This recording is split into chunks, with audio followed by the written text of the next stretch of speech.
Olá, graça e paz. Dando continuidade aos nossos pequenos textos, grandes verdades, hoje, dia 1º de maio, nós celebramos o Dia do Trabalhador.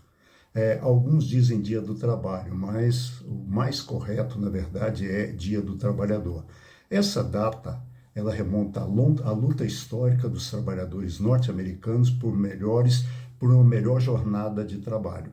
Em 1886, os trabalhadores da cidade de Chicago, no estado de Illinois, nos Estados Unidos, eles começaram uma greve reivindicando a redução da jornada diária de trabalho. Eles trabalhavam 14 horas por dia e eles reivindicavam, nessa época, trabalhar 8 horas por dia. A data se consolidou na França em 1919, quando a França fixou a jornada de trabalho em 8 horas diárias e definiu como feriado o dia 1º de maio. No Brasil, o presidente Arthur Bernardes, em 1924, ele baixou um decreto instituindo o Dia do Trabalho como sendo o dia 1º de maio.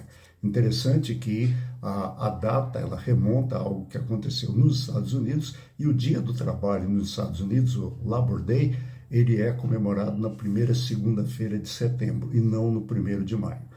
Quando nós olhamos isso, se nós olharmos na Bíblia os capítulos 1 e 2 de Gênesis, que relatam sobre a criação, você vai ver que Deus é um Deus que trabalha.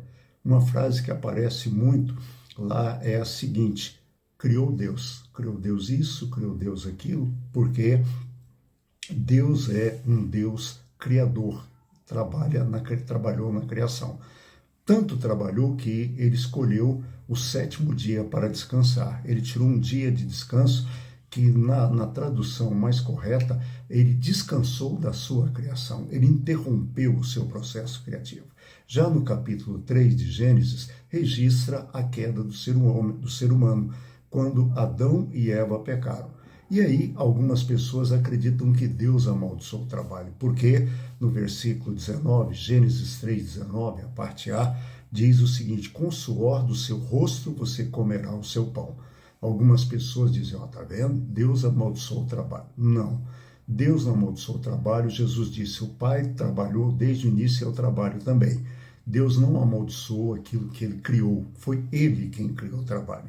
O que Deus está nos dizendo em Gênesis 3 é que, devido ao pecado do ser humano, a competitividade passa a fazer parte da nossa vida.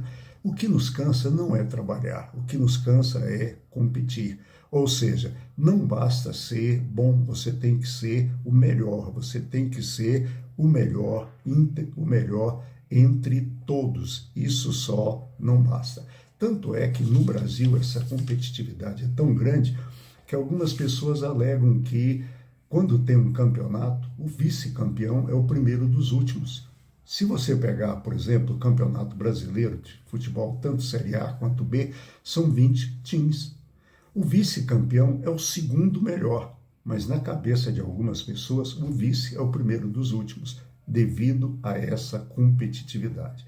A Bíblia é cheia de versículos que enaltecem o trabalho. Eclesiastes 5:12 diz, doce é o sono do trabalhador.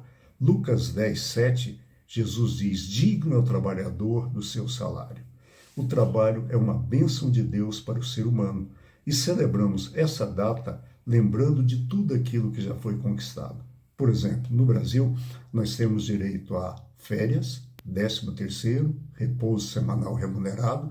Tudo isso vem não de dádivas, mas de luta da classe trabalhadora. E hoje nós celebramos isso, 8 horas de trabalho. Para você ter uma ideia, na Inglaterra, durante a Revolução Industrial, quando a máquina a vapor foi inventada e a indústria têxtil foi a todo vapor, as pessoas trabalhavam 15 horas por dia, inclusive as crianças. Por isso, a escola dominical foi criada, para que pudesse alfabetizar as crianças no domingo.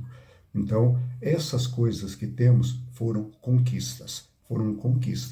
E agradeça a Deus pelo seu trabalho. É muito bom trabalhar. O trabalho enobrece e dignifica. E o nosso Deus é um Deus criador e trabalhador. Que Deus te abençoe. Amanhã Renato estará com vocês. Eu volto na sexta-feira aqui, se Deus quiser. Espero que você tenha aproveitado o feriado do Dia do Trabalhador. Fique em paz.